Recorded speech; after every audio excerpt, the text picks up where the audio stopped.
my name is Christina and I wanted to do a video to talk about how I went blonde because I feel like a lot of people want to go blonde but they don't really know how to do it, how much it's going to cost, and all the things that actually do come with going blonde because it's a lot.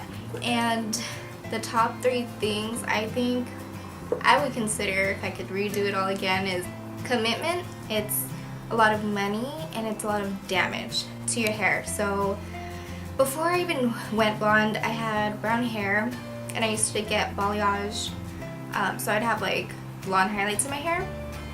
And one day I just wanted to go completely blonde, but I wanted to leave my roots brown so I wouldn't have to redo it all the time because it was super expensive. The first time I went blonde was before Christmas, so December 2016, and my hairstylist, I sent her a picture and she quoted me a price. She said it was $180.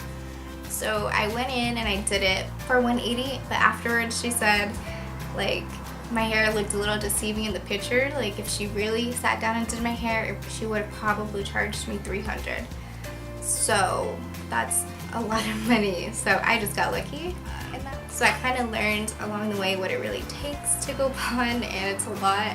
And I don't think I'd ever do it again because it was a lot of money, time, and damage. One of the things I wanted to talk about also is that you have this idea of what you want your hair to look like you see it on other girls, their pictures, they're blonde, and it's never gonna come out like that. So the first time I went blonde, they put in a lot of bleach, and it came out pretty blonde for the first time, so I got lucky because a lot of people's hair usually doesn't turn that light the first time without damaging it dramatically.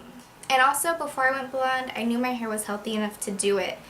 A lot of times I feel like girls want to go blonde but they had dyed their hair a lot of times before and their hair isn't in the condition to take the amount of damage that comes with bleaching your hair. And I feel like that's also a big mistake because when I went blonde, I waited till my hair was pretty healthy. I had not dyed it, box dyed it for a long time, probably over a year. I also want to talk about products because before even going blonde, the hairstylist told me, if you're gonna go home and use Dove and Pantene on your hair, don't even decide to go blonde because it's a lot of money and you have to invest in the products that you're using.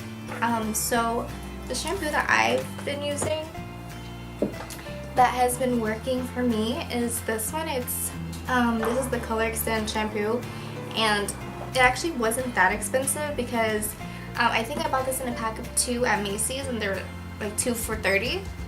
And also a product that saved my hair was Olaplex.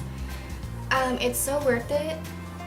Actually, I think when I dyed my hair the first time, there's an option you can put the Olaplex in the bleach so it won't cause as much damage to your hair, and that's an extra $40 or $50, but she told me it's so worth it because your hair can only take so much. So my hair being really thin and fragile, I knew it was going to fall off if I didn't do everything I could to keep it really healthy. So I believe that the small one is, you can get it at like a lot of hair salons carry it. If you go to any nice hair salon, they'll know exactly what you're talking about. And I also have it on Amazon. I think it's $30 or $40. It's called number 3. That stuff is super good. That really saved my hair. The second time I did my hair, I was like, oh, I don't need the Olaplex and mixed into the bleach. I already did it. I don't want to pay the extra $40. After she finished my hair, it was like the texture just wasn't the same. It was just kind of like wasn't smooth as it was. So I regretted that, but I got the take-home Olaplex and just soaked it in my hair, and that stuff is really good. And if you're going blonde, that's a necessity to have. I feel like everybody should have that. A lot of people tell me, how did you keep your hair so healthy? I probably have dyed my hair blonde 3 times because literally 2 months later, it doesn't look the same as the first time you dyed it. Blonde really is so deceiving because it'll go away. I mean, it'll turn brassy. Right now I haven't used purple shampoo in a long time, even though I used to use it a lot. I just forgot it in San Diego and I didn't bring it with me, but it's the purple shampoo that I really recommend that lasted me so long is the Joico purple shampoo. I don't remember how much that was, but you know, all these products are pretty expensive, but they last a long time and they're good for your hair. And I also consistently trimmed my hair. I wouldn't go, well, I did get a full-on haircut and I cut off like 2 inches, but getting your hair trimmed consistently is something you have to do. You know, people always don't want to cut their hair, they're trying to grow it out, but trimming your hair consistently actually helps my hair grow super fast.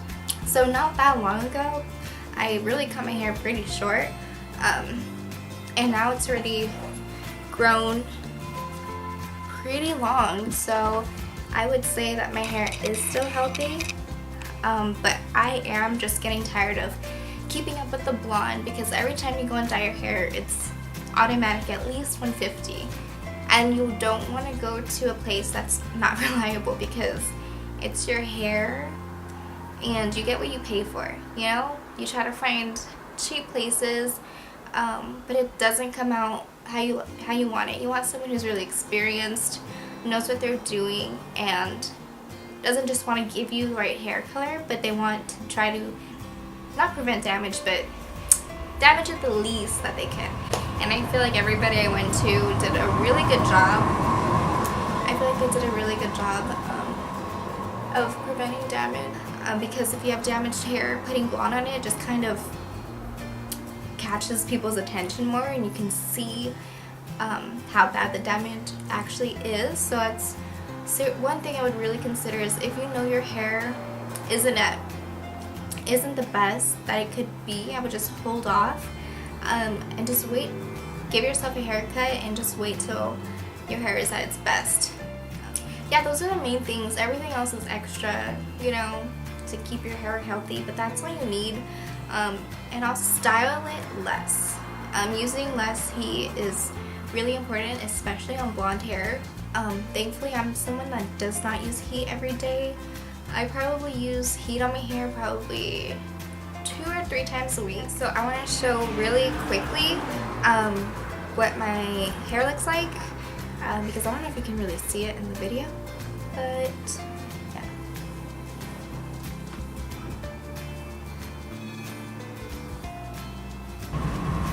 This is how far I've came.